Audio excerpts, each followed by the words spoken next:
Where's Johnny? You're gonna need a big approach. So serious. I am Iron Man. This is a tasty burger. Welcome to the In Session Film Podcast. Welcome to this podcast review from March 16th, 2025. I am Brendan Cassidy, and for those who follow my co-host JD Duran on social media, I mean, he says he's in Disney World with his family right now, but I think he just needed an excuse to skip out on talking about the Electric State. That is my conspiracy theory right now, but I'm excited to have join me the newest edition of the In Session Film Writing family, first time on the show, Shaurya Chawla. Welcome to the show, my friend. Thank you so much for having me, Brendan. And sorry JD couldn't make it, but I'm sure he's having a better day than we are. I don't think he's that sorry. I really don't think that he is. We're glad to have a talent like you join our team. You have already contributed great work on the website. You have a review of Opus on the website as well. Really great stuff there that I urge everyone listening to go and check out. You also have your own YouTube channel, which I'm sure we might acknowledge and talk about at the end of this review. So not only do I appreciate you making the time to join me here, but I also appreciate you biting the bullet to talk about the Electric State because, yeah, we've got some things to say. I'm weirdly looking forward to this conversation, which I did not expect to say, but I think this will be a pretty interesting one. This is obviously the latest film from Joe and Anthony Russo.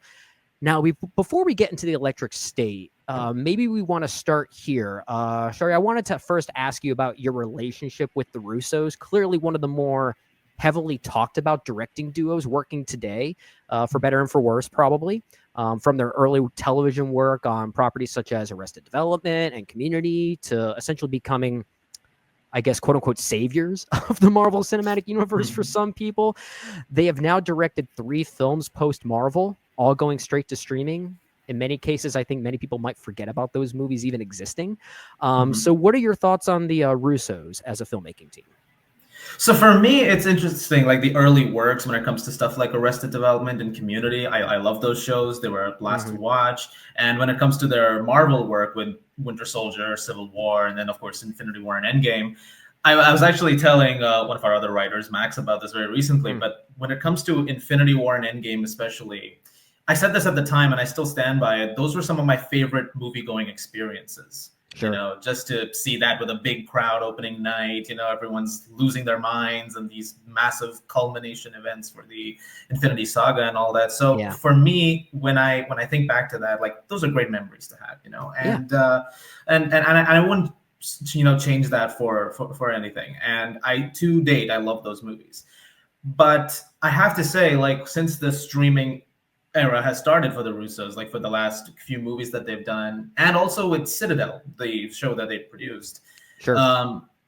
So it's not been great. Like I didn't particularly love Cherry, but then I thought, you know what, a stumble in the road. It happens every now and then. Maybe Gray Man was a little bit better, but with that and Citadel, the reason I mentioned that is because both of those were cases where I felt like they were trying to do more, but didn't quite come together.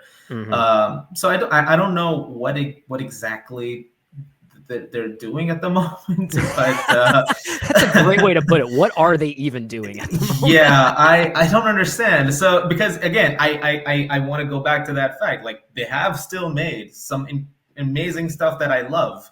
2 bits. So I don't know what it is. That's where I'm at.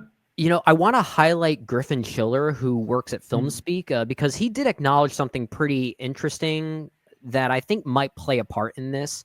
What made the Russos so good with Marvel is that a lot of those breadcrumbs were already predetermined for them. But now they're working on things that are very like they have to start things from scratch. And perhaps that's something that they're just not very good at. And that is evident in these 3 movies in particular. They've done some great production work as of late, not just with movies like Everything Everywhere All at Once, which they were producers on, but I believe they were also producers on the Extraction films with Chris Hemsworth, and those are very effective action films. I think they are very, very fun for what they are. So it's not like they don't have an ear and an eye for what's good. Right? They clearly do, but I do wonder if playing in a particular sandbox where the early work has already been done for them really gives them more of the edge to highlight where their best attributes are. Because what we've seen with movies like Cherry and The Gray Man, and for what we're going to talk about here at the Electric State, they're stumbling. They're stumbling a bit. And maybe we'll talk more about the circumstances around maybe why they're stumbling. There's a lot of circumstantial stuff to talk about with the Electric State, even more so than movies like The Gray Man and Cherry. Let's transition over to the Electric State. This is, of course, directed by Joe and Anthony Russo. It's written by Christopher Marcus and Stephen McFeely. It's based on an illustrated novel by Swedish artist Simon Stålenhag, I believe the author's name is. And I believe, Shaurya, you've read this book, or at least most of it in preparation for this particular episode we're about to have. That'll make for a great dynamic on this show, as it's one I have not read. So I'm curious to see and hear some of those comparisons that you have to offer there. The film here does star Millie Bobby Brown, Chris Pratt, Stanley Tucci, Giancarlo Esposito, Ke Kwan, Woody Norman. It also features the voice talents of Woody Harrelson, Anthony Mackie, Alan Tudyk, Jenny Slate, Brian Cox. Also features random appearances by Holly Hunter, Coleman Domingo, Jason Alexander, probably some others that I'm forgetting. I had no idea Coleman Domingo especially was in this one. When I saw his face pop up in one of those artificial police officers, if you will, that took me back. That was wildly distracting, if I do say so myself. So the film itself takes place in an alternate 1990s after the fallout of a war against robots that were invented by Walt Disney. Let's also make note of that, as the opening narration tells us. And it tells the story of an orphan teen who hits the road with a mysterious robot, a smuggler, and his wisecracking robot sidekick to find her long-lost, supposedly dead brother. That's the basis of it. There's more that happens here. Okay. Look, this film's negative reputation already precedes itself. I feel like it's sort of baked into the narrative right now. So, Shaurya, rather than ask you up front what you thought of this film, I'm going to kickstart this conversation by asking you something different. Where the hell did this film's $320 million go? So interesting thing is, this is the second time I've had to ask that question about a Russo production, because Citadel, because I mentioned that, was $300 million. That's right. Yeah. And the first time I remember watching Citadel, and this is the funniest thing, I didn't have to ask it even at first. I think it was my dad who called me. For context, my family lives 7,000 miles away. They're in India. Wow. I'm the one who lives out south. So I'm getting a call from a 10-hour time difference away, and my dad's on the phone in the middle of the night, like, this cost $300 million. and like, something is wrong when that happens. And the reason he mentioned that is also because he's like, I can't see it on screen. And that's kind of how I felt with this too. It's like, there are times I'm watching Electric State and I'm like, yeah, I can see where some of the money went, because, we'll talk more about this, but like some stuff with the robot designs and some of the visuals, I do credit it. It is very good. It's elaborate. Yeah. It is very elaborate. And I do credit that. But then there are so many times when I have to wonder, I'm like, what exactly did you spend the money on?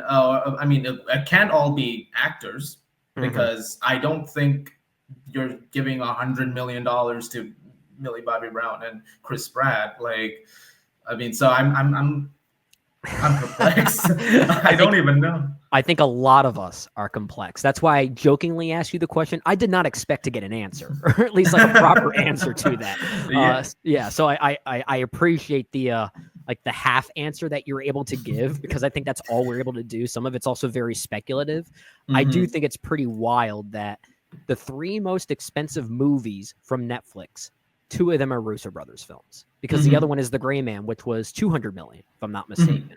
And I think the third one there being Red Notice, which is kind of a running joke for many of us.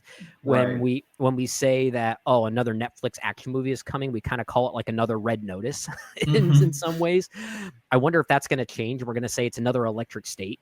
I feel like that just rolls off the tongue better. But I bring up the budget, and a lot of people are talking about this. I don't know where it went. It's one thing if a bad movie looks like there was money on screen. Like, I feel like I can almost forgive that because at least money was properly put into the right place. But I don't see $320 million here. I just don't see it. To your point, there are some moments here where the visual effects are effective and they're elaborate. Some of the designs themselves are elaborate. So I can understand where that would, take some time and effort from those working behind the camera to get those properly rendered. And, compared to movies like The Gray Man, for instance, it's not as, no pun intended, gray as that film is. There's at least a little more effort for saturation with the electric state, which I guess, cinematically, it's at least trying to go for something that feels more movie-like. But to put this in context, this movie cost more than the last 10 Best Picture winners combined. And one of those was Oppenheimer. Like, that is, I can't fathom that. I cannot fathom that. Yeah, and neither can I. And in fact, it's funny because I just rewatched Oppenheimer in IMAX because they did the re-release for like a week. Yeah.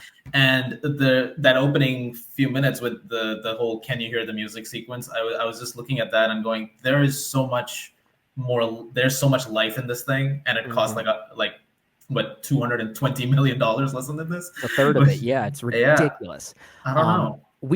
There are other things that this movie is doing that would certainly inflate the cost. I mean, there are a lot of actors in this movie, but they only show up in brief appearances. I can't imagine that really conflating the budget so heavily. Yeah. There are a lot of needle drops in this movie, and a lot of them are pretty, at least I can speculate, maybe expensive needle drops, like Don't Stop Believin', for instance, Wonderwall by Oasis, which is a weird needle drop because this takes place in 1994. Wonderwall hadn't even come out yet. Yeah, so it's true. It's certainly assuming maybe an even more alternate reality than it's even giving us in the opening, which is very strange. But I still have a hard time seeing $320 million on screen. And I wanted us to talk about that first, because I think we need to acknowledge that and how it plays into the film itself and whether the film works. So, Shaurya, what did you think about the film itself if you try to disconnect from the budgetary circumstances that are plaguing it? Aside from not seeing the budget on screen, was the film effective or was it not? Like, is it a bad movie, as many people are saying? Well, as of right now, I think it has a 15% from Rotten Tomatoes, which I don't think. Yeah, it's not good at all. No, it is pretty bad. But I don't think it's as bad as that. But I think the best way I can describe it is that when I finished the movie, I didn't really feel much to it by the end. You know, it felt like a film that I just keep, like, I saw and then it went by. And I'm not even attributing that to the time I watched it, because I saw it when it dropped at like 3:15 in the morning. And yeah, I mean, that was 2 days of no sleep. Wow, that's gonna keep you up in anger, I guess. Oh yeah, because the previous night was Invincible season 3. I was finishing up, and that was at 3 a.m. And that's a very different vibe. Oh yeah, and I love that side note on that. But then but going into this, I finished this at like 5:30, and I'm like, well, maybe I'm just tired. But then I woke up, and I'm like, well, I don't really recall much of it, so it just didn't really leave an impact on me too much, which I think is, in my experience, I feel like that's worse than a movie that's bad, because sometimes you can just rant about a movie being bad, like, oh god, this is terrible. But the fact that it left nothing much for me, I feel like is worse. Yeah, you're kind of stealing my thunder a little bit, because this is something so that no, please. I love when we're in sync like that, when we have someone on the show, or whether it's maybe myself or JD, where we kind of find ourselves reading each other's notes without knowing it. This is kind of happening here, because I've said this on the show many times. I will take bold and daring failures more than safe mediocrity any day of the week. And I feel like this sort of qualifies in that same category in some ways. I would not call this safe mediocrity. I think it's a little bit worse than that. But to your point, the biggest sin this movie commits is that it's just entirely forgettable. It just has no personality to it. And I think in a day and age now where so many movies are doing that for content purposes and not movie making purposes, I think that's an even bigger insult. I feel like we need to be harsher on films that are just trying to get by, as opposed to those that maybe fail more often, but are at least trying new things. And this definitely is not trying new things. And I think we need to be harder on it for those reasons. I mean, what would you say, 15% on Rotten Tomatoes? I think this has. It's also rocking like a 30% on Metacritic as well, which is really low for that aggregator standards as well. I'm with you. I don't think the movie is technically as bad as those aggregations are leading on, but I think that also weirdly makes it worse, like we're talking about. This kind of takes me back to last year when JD and I reviewed Moana 2. And that's a film that I would acknowledge as a movie, it's very bland and mediocre. It's very forgettable. But the circumstances of how that film got fast-tracked from Disney Plus series to theatrical experience and what that may have meant for the animators working overtime for something that wasn't even that good in the first place, those circumstances made me hate the movie more. And I feel like that same conversation is something I can have with The Electric State, but this time for the budget. Because I do think it sets a bad precedent for streaming content and movie making going forward. And that's the thing that scares me the most about it. So I can acknowledge, like, this is like a solid 2 out of 5 on Letterboxd for me. Like, it's the type of movie, that's the quality, I think. But I feel like I need to be harder on it because of those circumstances and the bad precedent that it's setting. So, yeah, as far as the movie itself, I can't really speak to much of it. I think it has talented actors. I don't think they're really trying. I don't think they were really directed to try.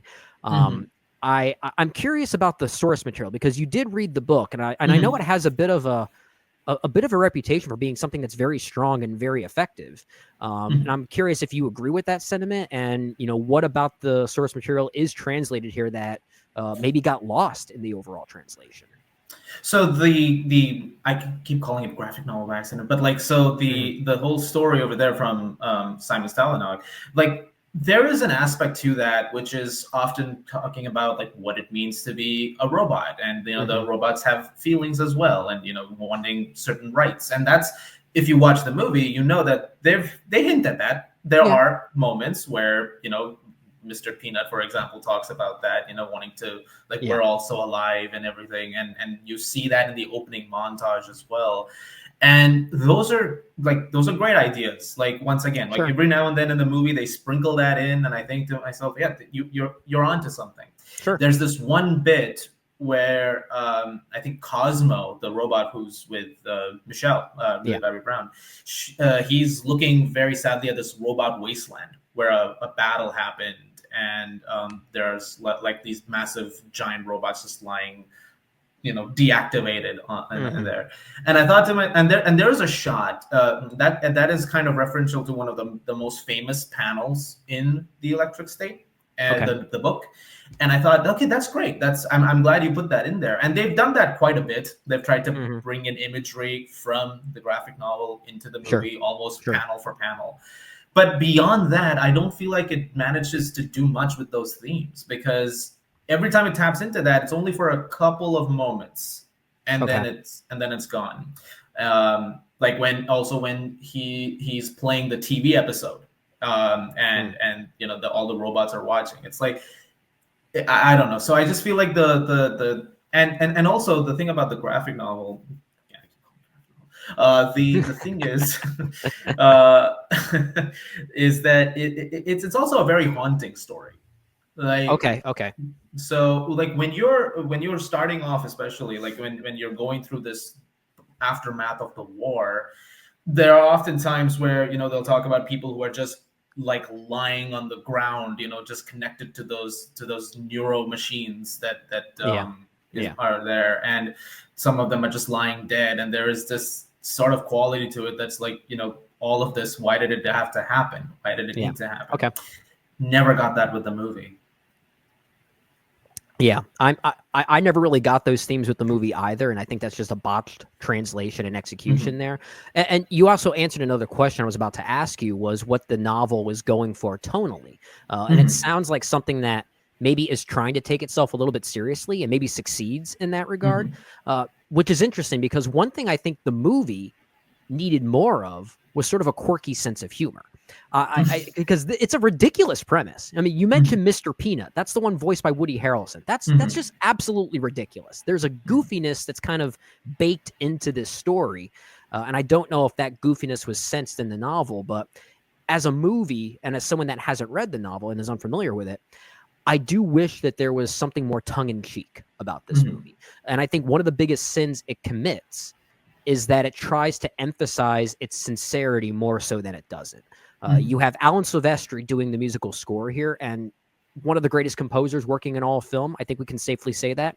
Has worked with the Russo brothers a few times, especially with Marvel, so he's no stranger to working alongside them. And I think his music here is certainly not bad if you listen to it on its own, but I think it's a severe miscalculation for what this film is going for. It plays at the most inopportune times. There's a scene where Chris Pratt and Millie Bobby Brown are having this heart-to-heart in this truck that's being carried by his sidekick, Herman, I believe his name is. And he's talking about his backstory, and it's kind of funny, but you have this overly sentimental music over top of it. It just does not mesh. And there's so much of that throughout the movie for me, which is why I was curious about how that translation may have worked or may have not worked from the book.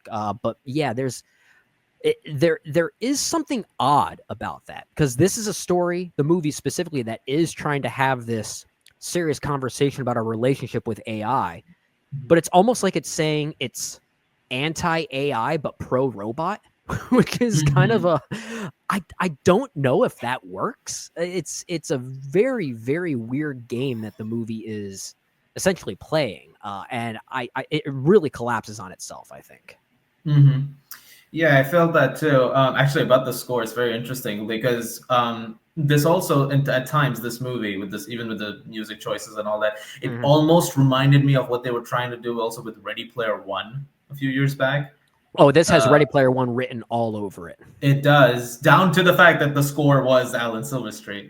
Yeah, and I was just thinking, I think that movie works a lot better than this, though. I agree. I think there's a nuance to that movie, as if Spielberg is kind of suggesting, what was it, the Oasis that it was called in that movie?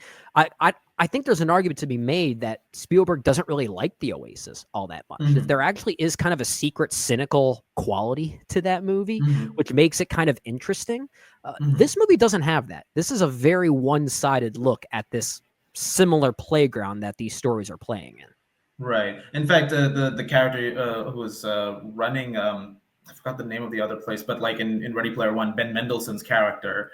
Oh yeah. There is somewhat of a thing that Stanley Tucci in this movie is trying to emulate with some of that, and also trying to be the same person. They're absolutely the same person. Pretty much, even down to like being like evil Steve Jobs at times, like trying to wear like the same kind of attire, and which also that leads me to one thing as well, which is I think I understood the motivation for that version in Ready Player One of that character more than here, because here I don't really know what they were going for. Yeah, I'm kind of with you in that regard. It's like I don't really know what Stanley Tucci's motivations. I can't even remember his name. I don't remember any character name in this movie, which just goes to show how effective that it is. Ethan Skate, that's it. It's such a weird name. That's something you shouldn't forget, and yet it is weirdly forgettable. I will say this: if there is any positives I can throw at this movie, Stanley Tucci is the one actor that seems to be trying something. Even though he is, as a written character, essentially the same person as Ben Mendelsohn in Ready Player One, I feel like he's someone that is just incapable of phoning it in. And I think if there's ever an actor to make me believe in his analogy of AI and the Father and the Son and the Holy Ghost, like he says towards the end, he's one of the few actors that can make it seem like, okay, I kind of sense a little bit of conviction there. That's about the best I can say about whether it be his character or even really the performances in general. I think Millie Bobby Brown's a very talented young actress. I think Chris Pratt is very fun at times. I think he's kind of regurgitating the same shtick as we've seen in many films already. And this is he's Star-Lord. He's Star-Lord in this. He is. Like if he's one of those actors that is starting to regurgitate that same shtick over and over again, this is the most egregious example of that. He's very much doing the same thing again, and there's no conviction there. Even the scenes between Millie Bobby Brown and Woody Norman, which really need to function as the soul of the movie, I don't know if it's their faults. I think if anything, it might just come down to bad editing and the way it's integrated within the movie. Like I said, these are talented actors. Woody Norman, especially. I'm not sure if you've seen the movie Come On, Come On that he was in with. He's so good in that. He's fantastic in that. And here, like, I could see glimpses of a talented actor that the movie is just refusing to allow to come through. And it's just focusing on the wrong things and not emphasizing where it needs to emphasize those things. Like when I saw a couple of comments about that, especially too, like with the, as regards to those two lead performances, and I say, which I agree with. I do think that, again, I've seen them do good stuff before. We know that when it comes to like performances, sometimes Millie Bobby Brown, Chris Pratt, they can do great work. Giancarlo Esposito, phenomenal actor, absolutely. Ke Kwan, Oscar winner. Like, I mean, we are looking at some great legends at work. But for me, I can't think of anyone over here aside from, I guess, Stanley Tucci for like 2 scenes where I felt like I think it does come down to the direction, because I think especially in those emotional moments, because I guess we can do spoilers, right? We try not to, but I guess in this case, I don't know. I'm kind of half tempted to just talk about what we need to talk about. Let's go ahead and do it. I'll keep it mostly spoiler free then. Okay. But there's a moment in the latter half of the movie with Michelle and her brother, and they're having a conversation regarding trying to fix up something. And the whole time they're having that conversation, I kept thinking, this is a big moment. Like there is a lot riding on what decision is made right now, which will impact a story going forward. And the whole time I was thinking, I am feeling absolutely nothing here, and I know it's not because it's 4:45 in the morning. It's because like I am wide awake right now. I was on like high on caffeine and shit. Okay, so so I am sitting there going, I am feeling nothing here, and this is one of those bigger moments of the film. Yeah, that's a great observation, because it feels as if the movie is on a very static kind of like terrain. It doesn't have its peak and valleys to emphasize what it needs to emphasize, and it's a big moment towards the end that doesn't feel like a big moment. That's the problem. The small moments don't feel small, and the big moments don't feel big. Everything feels very static and very one note. And I hate using those words because I think they're sort of tired film critic words in some ways, but I can't think of anything else. For a movie as tired as this is, I feel like it's earned the right to be called as tired as it is. So I'm going to use the most obvious words to describe it. But yeah, like those sequences at the end between Woody Norman and Millie Bobby Brown should land, and they don't. Even when it's trying to kind of laughably tackle some serious medical subject matter, I'll simply say. I don't want to get into what those specifics are for spoilers' sake, but it seems like the film wants to have a conversation about those things and refuses to engage the audience in a way where it wants us to have that conversation. Everything about this movie just feels like it's at an arm's length. It knows that it's at an arm's length and is just using its budget to visualize this. Netflix has talked about this a lot, where they're really interested in making quote unquote content that people can watch when they're doing chores or working on something in the background.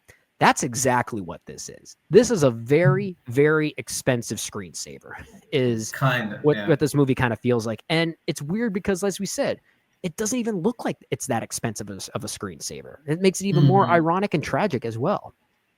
I'd like to add, especially like going back to the thing about the book, especially the themes that it's tackling regarding robots and humans. There is a dynamic in this between Keats, I believe is his name, Chris Pratt's character. Yeah, Keats. And Herman, Anthony Mackie's character, and there is a storyline between them. I believe they revealed this in like the clips that they released officially as well, where they met a while ago.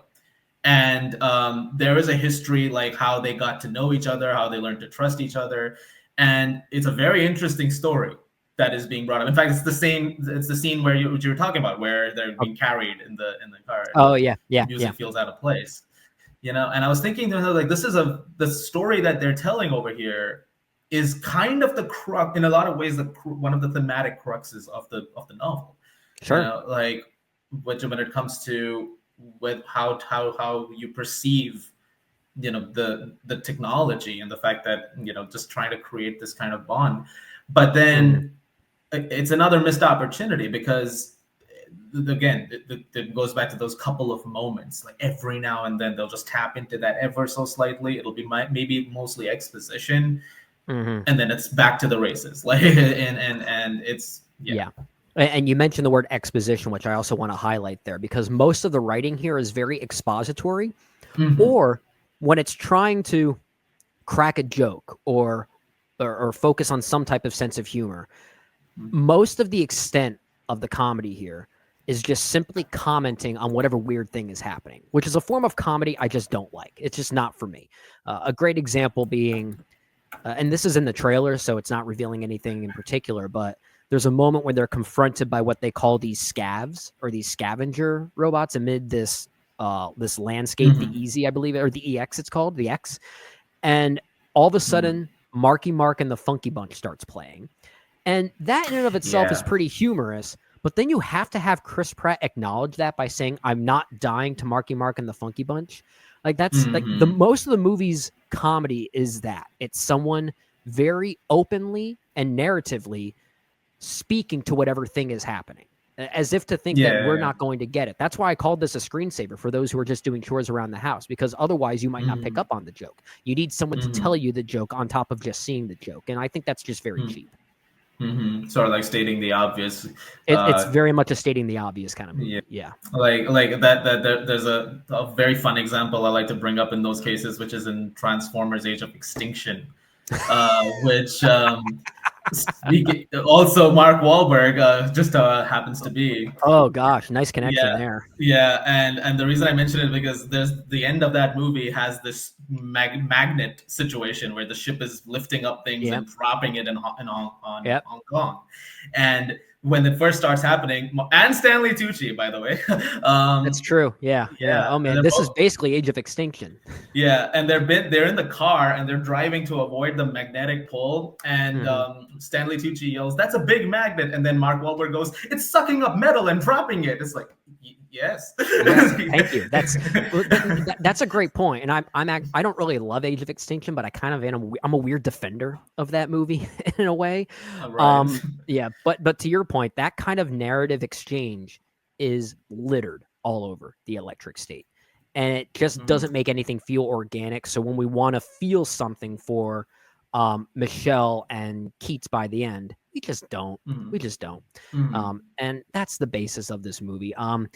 One thing I do want to ask before we close things out here, I don't know about you. I don't have much else to say about this movie. Clearly, we're very lukewarm to negative on it, with even more negative thoughts given the budgetary constraints and how offensive that almost is. But obviously, the Russo brothers are coming back to Marvel. They will be doing both Doomsday and Secret Wars. Do you think this, alongside The Gray Man and Cherry, means that we should be worried? Or given what I said earlier, that maybe if they're working in a familiar sandbox, that might allow them to be successful. I'm curious about them returning, if you have any thoughts or any worries or expectations or hopes or anything like that. That's a longer answer over here, because the thing is, it's not just about these two movies, because then when you look at everything with the multiverse saga right now, as it's called, there are so many things they have to connect. Yeah. And I think this recent phase of MCU material, there's a lot that doesn't. So I think they have a lot of issues to fix in general right now. I mean, the most disconnected stuff is the best stuff right now, like Daredevil Born Again. That's fair. That's fair. Yeah. So, but Brave New World is connected to Phase 1, I guess. I don't know. They made a Captain America movie with Sam, and basically made it a sequel to The Incredible Hulk instead. Right. So, I mean, there's a lot of bizarre stuff going on. I think when it comes to Doomsday and Secret Wars, I don't know what to expect from them. To be honest, I am optimistic because I think there are things that they could do which are interesting, especially when it comes to the idea of Doctor Doom, because in fact I was talking to Max about this as well. I was like, thematically, there's a really cool idea in having the guy the person playing the guy be the same person who saved the multiverse and now destroying the multiverse. It's a mirroring there for sure, and I think that's what they're setting up. That there's sort of like an evil Avengers or something like that, right? Which is an interesting idea. So I don't know what they're gonna do. I think we're well away from that. I don't know if I'm worried yet. I mean, the best example I can give is like before they made Winter Soldier, their movie was You, Me, and Dupree. Which is the most incomparable thing. Whether it's good or not, it's so different and so disconnected from that. It is, yeah. And it's like, wait a minute, how did those guys do this? So, it's like if that can happen, you can easily go from a Cherry and Electric State, I guess, because I think Gray Man is the best of the three. Like, I think it's like fine. I guess, yeah. It's. I mean, that's low. It's a low bar by comparison. Right, right. Like I think they can pull through. I mean, again, this is the optimistic thinking that I'm going ahead with. But yeah, I think they have nowhere to go but up. Honestly, even if it doesn't ultimately work, because to your point with Doomsday, there's a lot of dangling threads that they have to address, and I can't think of any other way to address them than just making it a 2.5-hour movie of people coming together, and that just sounds boring. So I don't know, but regardless if it works or not, I feel like if it does fail, it's going to be more due to why Marvel's phases 4, 5, and ultimately 6 are not working, and less to do with the Russo brothers themselves. I think they work better when they're governed by a Kevin Feige-like figure, as opposed to governing themselves. And we sort of talked about that at the beginning of this episode. So if Doomsday and even Secret Wars works or doesn't work, I think at the very least it's got to be better than what we got with these 3 films that they've done independently from Marvel. Because they're working alongside someone that's telling them what to do, essentially. They're a great directing team when they're being directed themselves. And I feel like that's evident with Marvel. There are 4 films being very celebrated for a lot of right reasons. So we'll see how that goes. Like I said, I'm optimistic. Yeah, I hope to join that camp as well. So we'll see how things go. I don't really have much else to say about the Electric State. It is streaming on Netflix. It costs $320 million. And if you've seen the movie and you see where that money went, please let us know. We'd love to be educated on where that all went. I do think that's a great time and a great way to close out this particular episode. I just want to say, Shaurya, thanks again for being here. Really do appreciate it. We have to get you back on very soon. Thank you so much for having me. It was awesome. Yeah. Before we get out of here, though, why don't you tell everyone listening where we can find your work online, not just the great work that you do at InSessionFilm.com, but also your great YouTube channel, and where we can also find you on social media if people want to find you further. So I'm pretty easy to find on social media. It's just usually the handle is @_Shaurya Chawla, because @Shaurya Chawla was taken, unfortunately. Wow, but, of course it was. Yeah, there's always another one. So, always is. Yeah. You think you have the most unique and identifiable name until you don't. Yeah, no. I think I'm the most famous one, though. So okay. We'll take that as a victory. But yeah, you can find me on YouTube under my name as well, where I talk about movies and all kinds of stuff. I just did talk about the Electric State as well, which surprisingly, that's a longer review than I thought it was going to be. Yeah, I thought I was going to have to stop ourselves at the 20-minute mark here, but no, I guess we just had some things to say about. We had some things to complain about for sure. Absolutely. That's but it also made for a fun conversation, and so I hope to see you guys there as well. Yeah, hope to get you back here as well. Really great content that you're doing over there, and we urge all of you listening to check out Shaurya's work. It's really, really great stuff. And if you're still listening to the end of this, if you agree or disagree with what we had to say about the Electric State, you can leave a comment below if you're watching on YouTube. If you're listening on Apple Podcasts or Spotify, you can reach out to us on social media, Facebook, Twitter, Instagram, Blue Sky. We're active on all those platforms. Or you can always email us at InSessionFilm@gmail.com. Before we go, I do want to reiterate that we also have a review available for Black Bag. I was joined by Max Vincent for that one. I had a great conversation on an actual great movie that's out this week that you can actually see in a theater, which is also very exciting. A very small film like that, which is awesome. Really great movie there. Urge everyone to go and check that out. And as for the main show, episode 628, JD and I will be continuing our 1960s Best Picture series with 1963's Tom Jones. That episode should also be available right now as we're recording this, so be on the lookout for that. And on that same episode, we did a ranking of what we call the Best Director 1 Year double features, which essentially means we took a filmmaker who released 2 films in 1 year and ranked those double features as what we thought were the best ones. Steven Soderbergh just did it this weekend with Black Bag and also had Presence earlier this year. He's not the only one. There are probably 20 filmmakers who have done that over the span of like 5 or 6 decades. So there's a lot we could talk about there. Really great stuff. Hopefully you check out that episode. Shaurya, thanks again for being here. We really do appreciate it. And for those listening, we'll see you next time on the In Session Film Podcast.